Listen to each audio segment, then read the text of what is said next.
Purnamadaha Purnamidam Purnat Purnamudachyate Purnasya Purnamadaya Purnameva Vasishyate. Om Shanti Shanti Shanti. Om Brahmanandam Param Sukhadam Kevalam Gyan Murtim Dvandvatitam Gagan Sadrisham Tattvamasya Laksham Ekam Nityam Vimalamachalam Sarvadhi Sakshi Bhutam Bhavatitam Trigunarahitam Sadgurum Tam Namami. Om. Adorations to Sadguru, who is Brahman, the giver of supreme bliss, embodiment of pure consciousness, one without a second, vast as the ether, infinite, eternal, beyond the three gunas and their modifications, the supreme preceptor. Yoga Vasistha in Upashama Prakarana, section 35. Prahlad continues to practice vichar. Vichar is spiritual reflection. And in this context, Prahlad is presenting before you the ideal to be reached in order to be perfectly fulfilled. If you want all your purpose of life is fulfilled, then make a deal with your eye. And what should be the deal? That's what. How to handle the eye within you. First you have to realize ego is not your real eye. So you have to have great challenge to deal with your ego, which is not you. And yet, you will shine only when ego subsides. So who is going to do it? But one way or the other, make the deal. That I will not be within me, it is you. The real I am.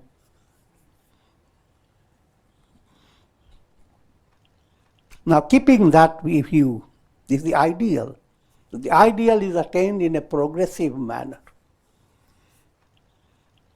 So, you day by day, you try to assimilate spiritual knowledge and grow in a spiritual way, day by day, until your illusory I, having beheld the real I am, bows down and vanishes. This shouldn't be shocking to you. Day by day your I doesn't bow down, it hides behind the pillow when you go to sleep.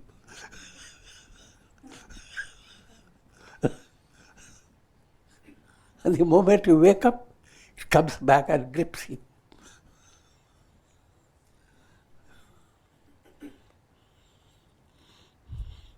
In the state of enlightenment, it bows down, disappears forever and for eternity.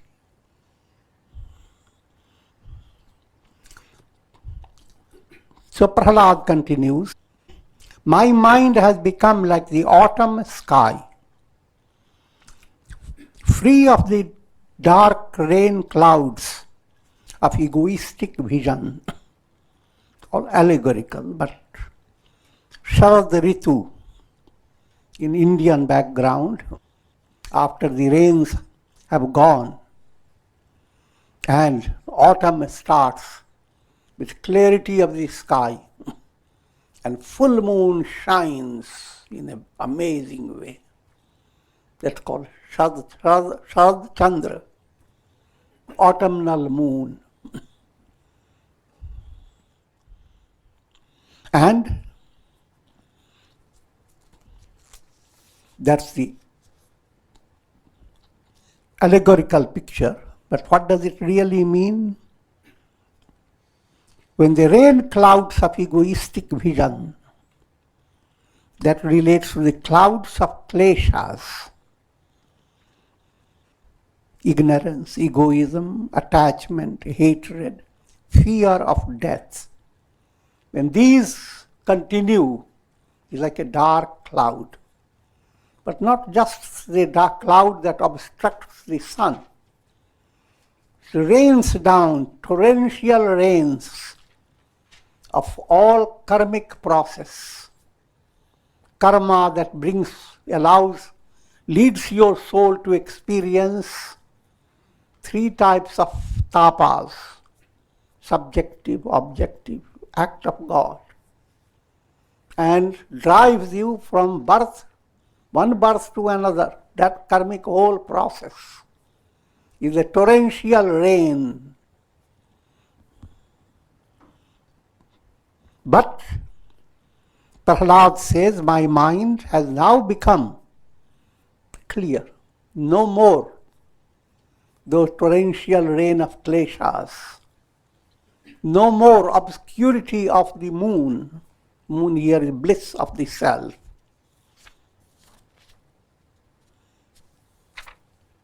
My mind has become lit up with the moon of the self. To easy understanding, think of a lake. If your mind is like a lake and it has constant waves coming into it, then that mind doesn't clearly reflect the moon. That lake may reflect trees, and the reflections will be distorted. So when you look into the lake, you will be seeing sharks, crocodiles, snakes, and now and then good things, trees and flowers.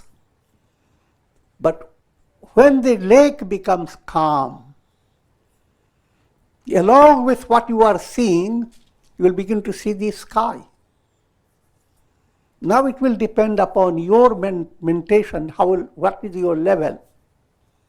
You want to go and stay looking at the snakes and fishes, or you want to enjoy the glimpse of the sky.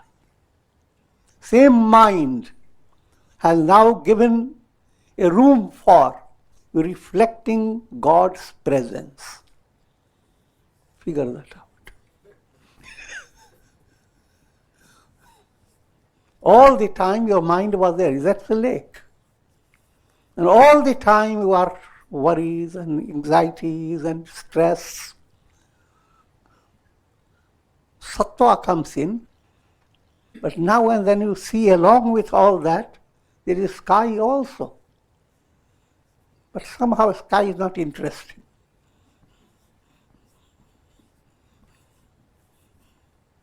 That's the early stage, Dalvita stage. But when you do sadhana, sky becomes gradually more interesting than all your mental worries and anxieties. And then you begin to wonder, the same mind that gave me all the trouble, now it's capturing something beyond imagination. It cannot be described. Mind has all the grammar and all the literature and all the international language, but it cannot describe the grandeur of the sky.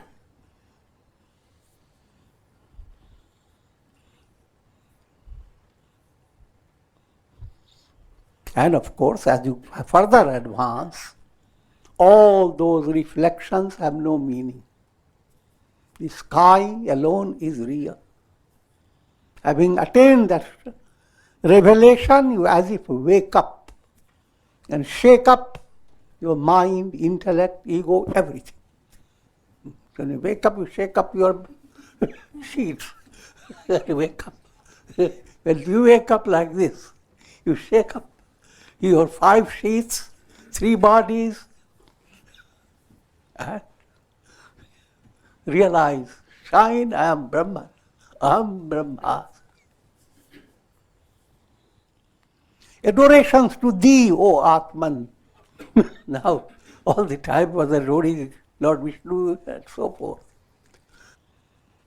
And now, big discovery that all concept of God is nothing but the Atman, the self. So, adorations to thee, O Atman. The crocodiles of cravings have disappeared. That's what we're talking about, the crocodiles. And the lake of the mind abounds with bliss. Same lake. But now all the crocodiles have vanished. They are all reflections. And the mind is catching the reality of absolute. Brahman is reflecting in the mind. Adorations to thee again and again. Adorations to thee, who are like a lake wherein bliss blooms as lotuses. Giving another type of allegorical picture. Previously looked at the lake, and there were all so many fishes and frogs and whatever. But now, having seen the sky in the lake, your mind blossoms with lotuses. Now your mind brings out divine virtues. Those virtues are lotuses in the lake.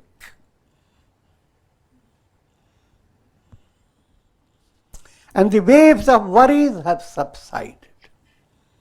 The waves were keeping the lake so agitated, you couldn't see the sky in it. Thou art my innermost self. Adorations to thee again and again. So, you must realize, whom is he adoring? The I am. He's pointing to his own heart. But it is not the ego. He who abides in your heart and the heart of all, that he is you. So I am that. And that's the highest truth, the ultimate ideal that makes the deal strongly. All other deals will fail. But this ideal will never fail.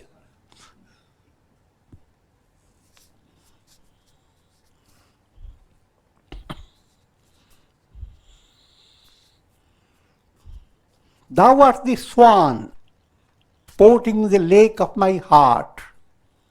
Now that lake that was described with thorns and fishes and then described as giving room to the sky and then described as lotuses making it beautiful. Now, more surprising, swan soaring through the sky and comes to sport in the lake. And I am that swan. And swan has a pun behind it. Swan is hums. And hamsa. I am that. The Sanskrit words put together becomes hamsa. And which has double meaning. Higher meaning, I am that. Popular meaning, swan. Sages made many tricks. Great ideals were identified with animals and birds. All the Upanishads identified with cows. And Krishna is the one who milks the cow.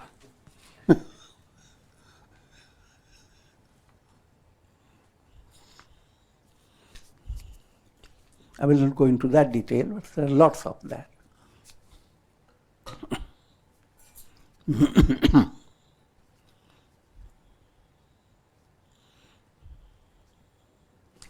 Thy wings shine with the light of pure consciousness. Adorations to thee again and again. Ever effulgent. Sun is ever luminous. The light in the sun is not coming from any other source. Sun itself is luminous. That's allegorical simile. In the same way, the I am is the absolute sun, light of lights. All your awareness, whether it is mental, subconscious, unconscious, your entire range of awareness. Awareness is the one that is holding and illumining everything that you know or feel or do. That awareness is called light of light. Let me just remind you. The question is raised in the Upanishad and the answer is given by steps. First step, what is the light that enables you to experience the objects of the world? Senses. You may have all the physical light, etc., but for your eyes, you don't have eyes. So what lies you don't know.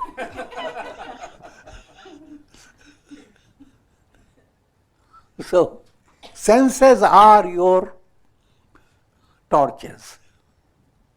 They are your they illumine the objects of the world.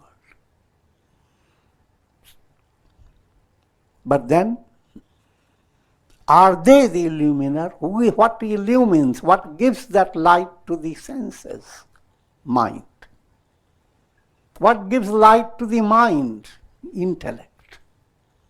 What gives light to the intellect? God, Brahman, the cosmic self. So, what is the light of lights? Jyotisham api tad jyoti. All these lights, senses, mind, intellect, but behind all that, light of lights, Brahman. And that Brahman is the essential self, the essential identity of every individual. Ever effulgent, dispeller of the darkness of the heart. When the revelation comes, I am that, all the darkness and along with the darkness, all the dark creatures that stay in your heart. They are all creatures, see? Worries, anxieties, they have big heads, buffalo necks.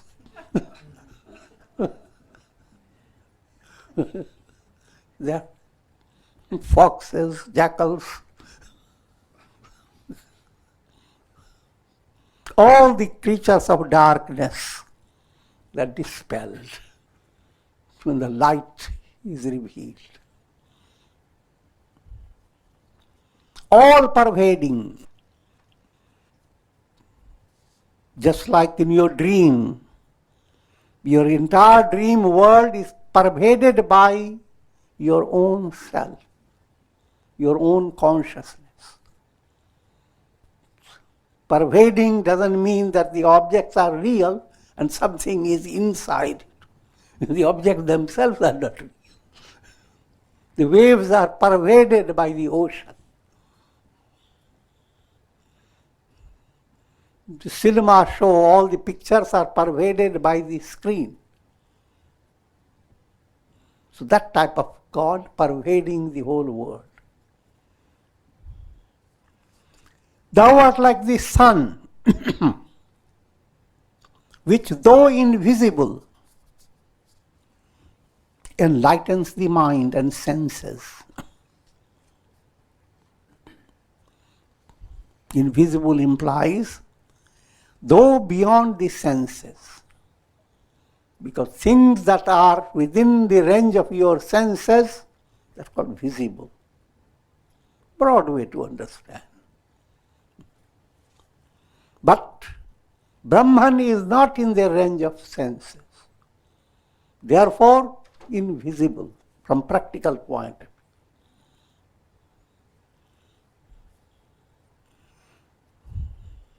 But it is that Brahman who enlightens the mind and senses. Adorations to thee again and again. Thou art flame without oil. Every type of illumination in the world depends upon energy behind it. Old time illustration, lamps that needed oil. Modern times, electricity, but needs the battery charge. It needs electrical charge. But sun doesn't need any charge. I'm talking allegorically. Brahman doesn't need any other light or any other source of energy. He is self-effulgent, illuminer of all.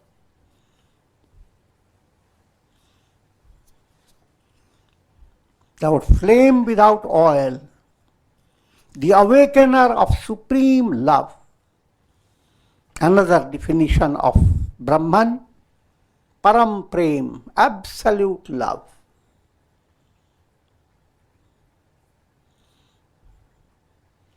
Therefore, by realizing Brahman, the innate urge in every soul to love and be loved, that's innate urge in all birds, animals, humans, everywhere, always. And that is absolutely fulfilled when you attain enlightenment. Brahman is that source of to love and to be loved. Both become blended, integrated in Brahman. To thee who are the mystic lamp that burns in my heart, and that when you attain realization, that's your experience. The mystic lamp that burns in my heart. The awareness, Aham Brahmasmi, that cannot be shaken.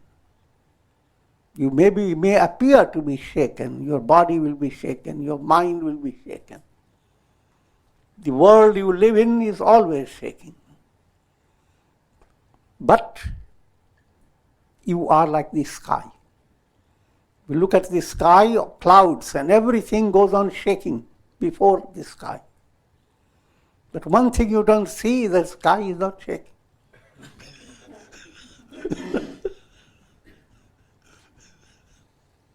So just like the sky lives along with all the clouds and allows the people to look at the sky and have their own imaginations, what is happening to that cloud, why is all for. But the sky remains untouched. That's the description of Jivan Mukti, liberation. Which means the personality of a sage belongs to the world. In that personality you see clouds of changes and many things, depending upon how you want to see. But To the sage who is the sky, that sky neither smiles at them nor frowns at them, but very tenderly takes care of them.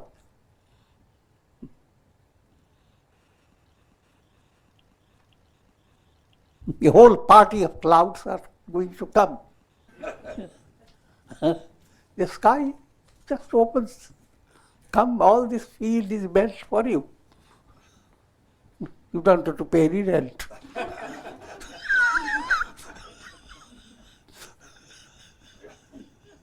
Not a cent.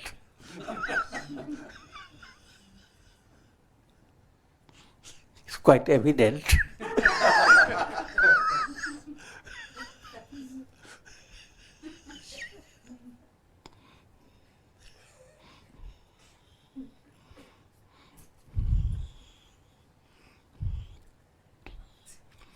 Just as a red-hot iron is beaten and molded into a desired shape, in the same manner, I have beaten the mind that was tainted by worldly desires with the hammer of spiritual inquiry, and have thus controlled and destroyed it. This refers to Vedantic practice.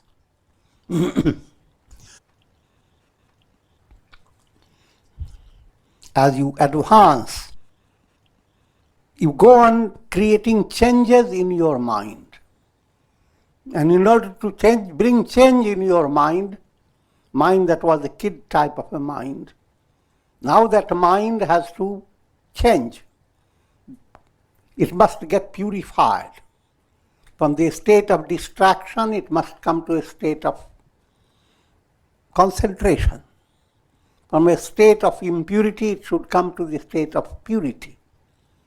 The mind goes on changing, but the change you allow in your mind by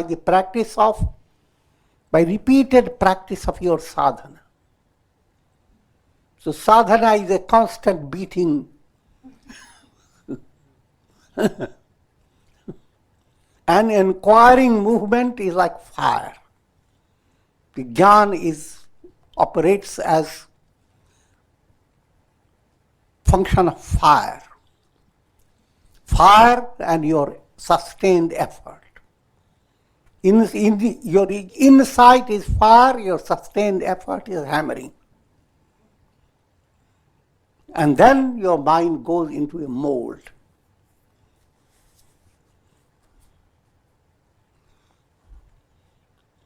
And mind is so flexible. Same mind that has created a framework of demoniac structure. Demoniac, allegorical things. Same mind that has created everything negative. Now allow that mind to go through the sadhana movement. A little fire, a little hammering. Now it's molded into, now we are totally different. The building has changed, the features have changed, we're looking at things in a different way. But this process culminates when the mind has come to the grip of meditating upon Aham Brahmasmi, I am Brahman. And mind then attains the ideal mold. The type mind brings out, allows the revelation to occur. Aham Brahmasmi. That's your ideal.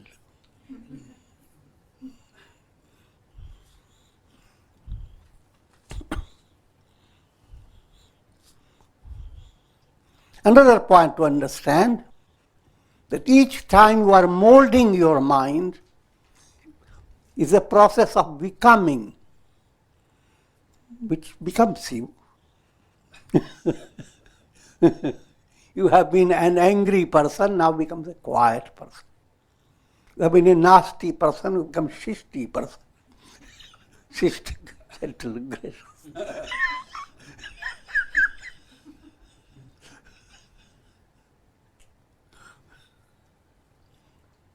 From a wicked person become a saintly person. Changes go on occurring.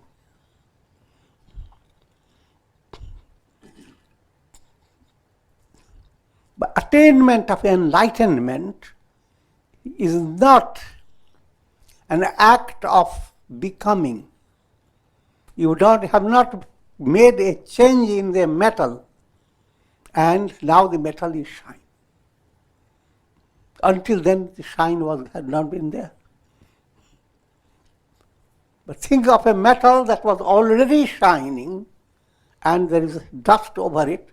All that you do, you move the dust and that you are not making the metal shine. Metal is shining by itself. So as long as your ideal is on the basis of a change, it's called becoming. I have become better. Better and better. But when you attain realization, the I am in you has not become better. It just shines. The real I am doesn't need to be better. A reflected sun can be subjected to different appearances. Change the water, clean the water where it is reflecting. The sun will go on getting better and better. But all that doesn't apply to the real sun. The sun is beyond all this movement. It's important to understand these 2 points. The process of becoming, that's in the realm of your karma and your self-effort. The process of being, that's revelation. So becomings are transcended. They play their role, they have their role, and they are fine. But the ultimate goal is not a result of certain action. It's a revelation of reality.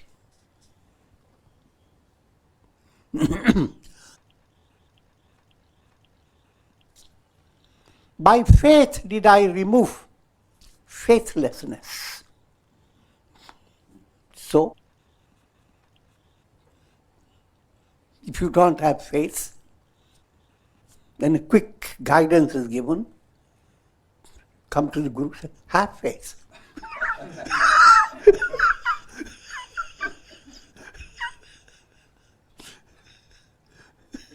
So faithlessness is removed by faith.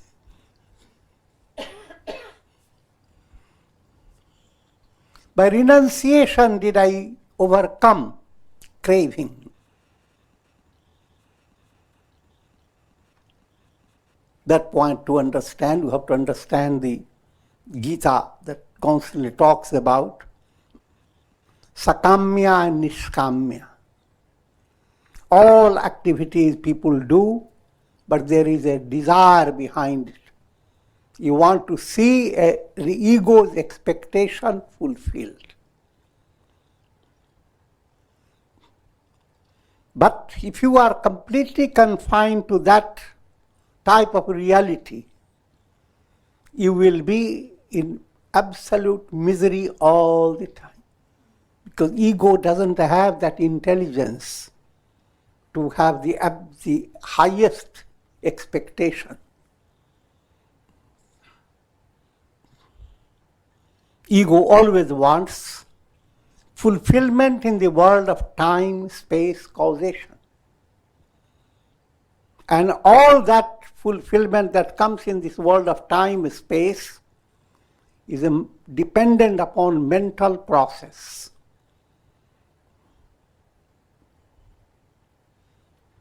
In other words, liberation is not in that stage. If you become liberated, you don't just stay in a certain residence by the ocean and for eternity.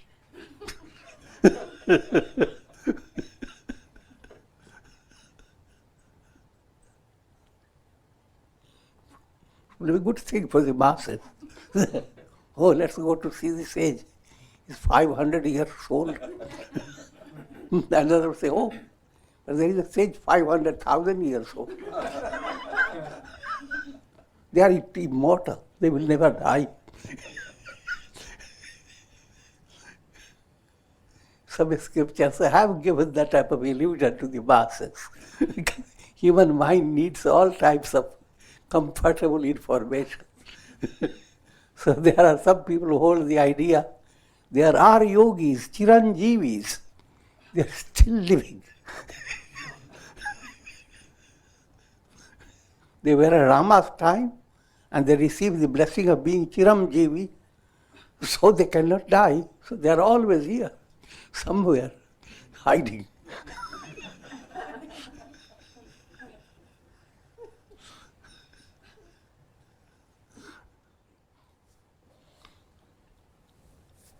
By renunciation did I overcome craving.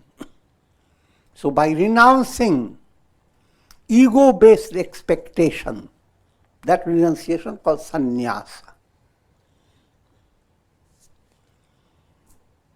And by inquiry did I rid myself of ignorance. Inquiry is a subtle, introspective quest. You are as if you're looking for, where am I? Who am I? You're trying to understand. And that's not ordinary intellectual function. It is led by a divine pull. A deep interest develops at a certain stage of purity of your mind.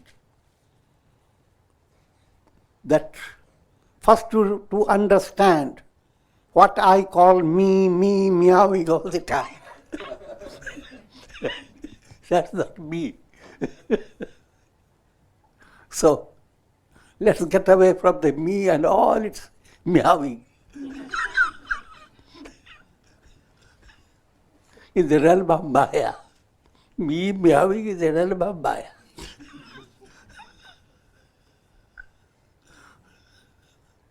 And let me find, who am I? This Maya is fine, finished. No more meowing. So that movement, that's called jnana movement, that's where integral practice of yoga has led you to that state, where you can shake off, move away, and turn your gaze, angle of vision.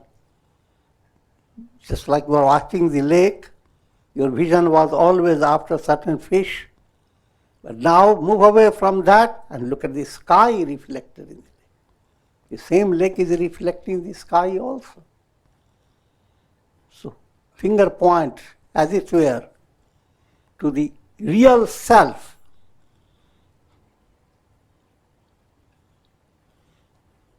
By doing so, Prahlad says, I did rid myself of ignorance. Having dispelled the doubts of the mind and having torn the veil of ignorance, I have realized thee, O my innermost self. I have realized thee, O my inner self. It's a happy moment. The inner self doesn't mind.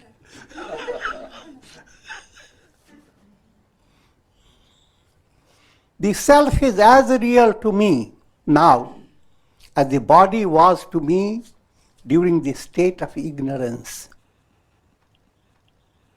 Now, another simile is given to understand when we say, I've realized the self. What happens before you realize the self?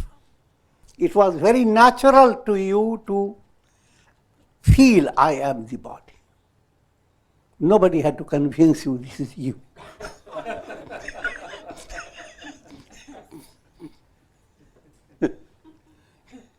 It was quite easy, quite normal, quite spontaneous. If you have the same experience, I am the sky, I am unshaken, pure awareness, as spontaneously as you feel I am the body. And that's the definition of liberation.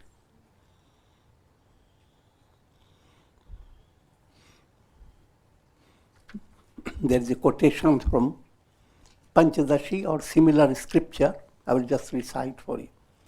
Dehatma jnana vajjanam, dehatma jnana badhakam.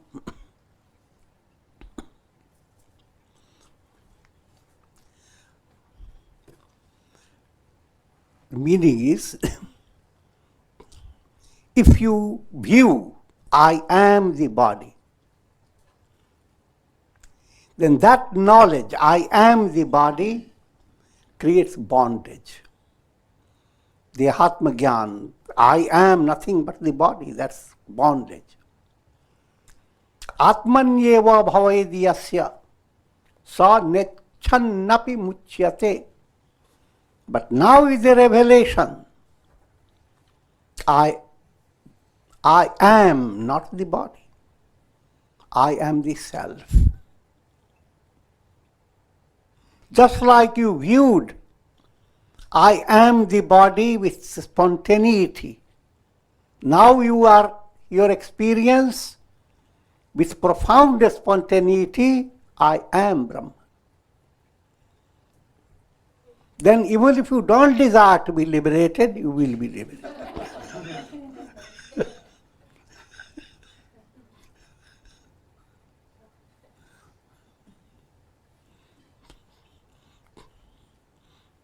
It has a humorous meaning.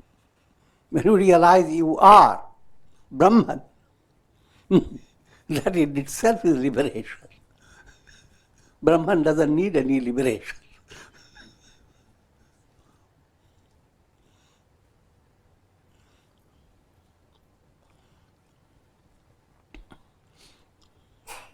I have realized thee, O my innermost self. I've been turning for God everywhere, up and down. And now I have realized thee, O innermost self. Only difficulty, how can I fold my hand?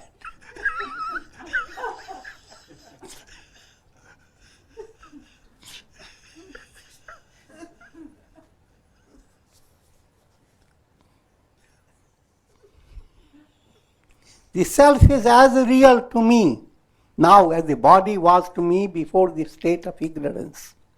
My mind has become quiescent, like fire that has consumed all its fuel. Having crossed the ocean of the world process, having released myself of the fetters of desires and delusions, and having freed myself of all miseries, I have now become the surging ocean of bliss, from Bhavasagar to Ananda Sagar. We were in the Bhavasagar means the salty ocean of misery, where every soul has to again and again go into another body and go on experiencing endless. From that is Bhavasagar, that's unending illusion. From that I have become Amrit Sagar, the ocean of, or Ananda Sagar, ocean of bliss.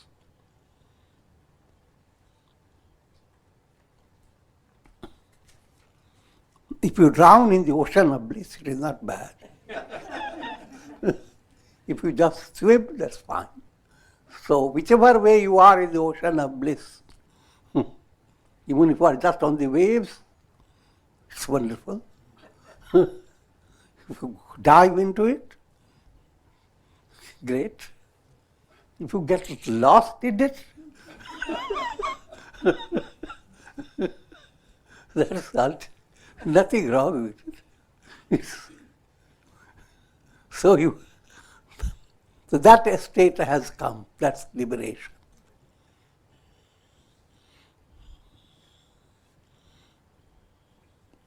Adorations to me, who am the self. So verses after verses go on, ending with adorations to me. Adorations to me.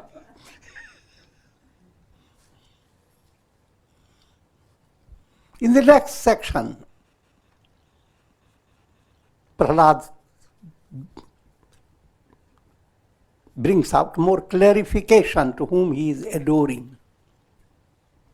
Prahlad said, "O beloved self, by great fortune you have appeared in the firmament of my recollection.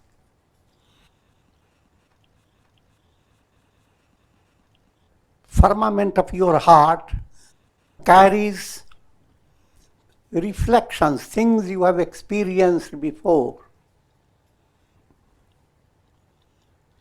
But when you have attained enlightenment, all worldly recollections have no place in your heart. Your heart is completely free from all talks about the world, past, present, and future. Now, only recollection occurs, aham brahmasmi, I am Brahma. The term recollection is just revelation, realization.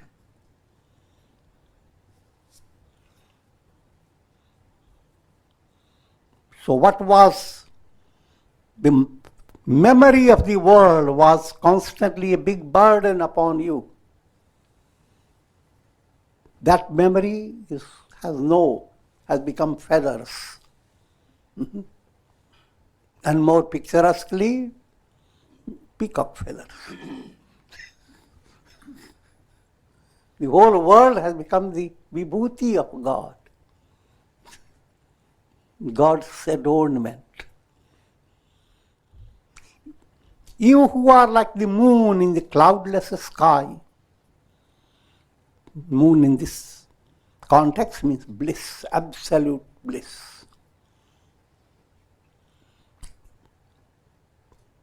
My adorations to you. As long as you are not encountered, you assume the form of death. Now, another way of understanding is all allegorical.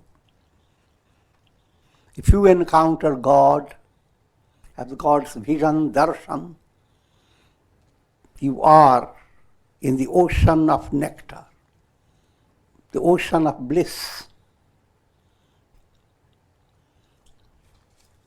But if you don't, due to your ignorance, that same ocean is calling you by your ears, catching your ears.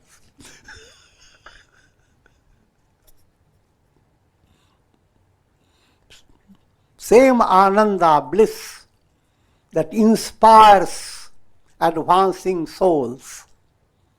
Same bliss is acting negatively towards those who are running away from bliss, those who are following the path of impurity, paths of ignorance.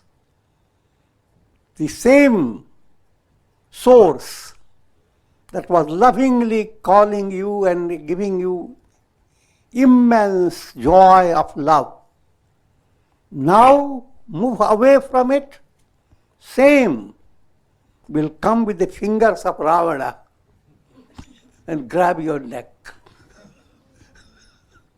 and give you lots of torture.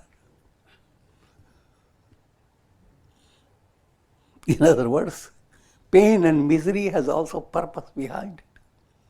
It's a divine pull that you have ignored, led by your karma. But you can't fool the pull. Pull continues. Until you wake up and learn that pain is to be removed. The whole philosophies begin to work upon it. What's pain? What's the cause of pain? Where does the pain go away and how can it go away? And that covers the entire range of religion and philosophy. So, who played the drama of pain and suffering? Brahman. Out of great love.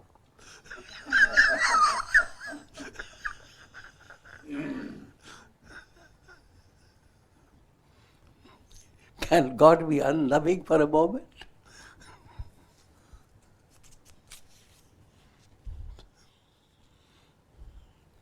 So as long as you are not encountered, you assume the form of death, destroying those who are opposed to devotion.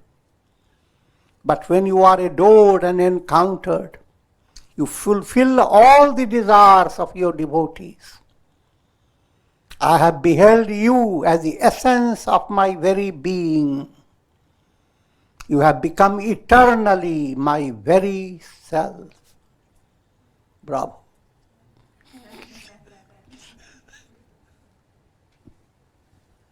And good news for all of you. With this we conclude. Om Triambakam Yajamahe Sugandhim Pushti Vardhanam Urvarukma Bandhanan Mrityor Mukshiyamamritat Om Sarve Bhavantu Sukhina Sarve Santu Niramaya Sarve Bhadrani Pashyantu Ma Kashchid Dukha Bhag Bhavet Om Shanti Shanti.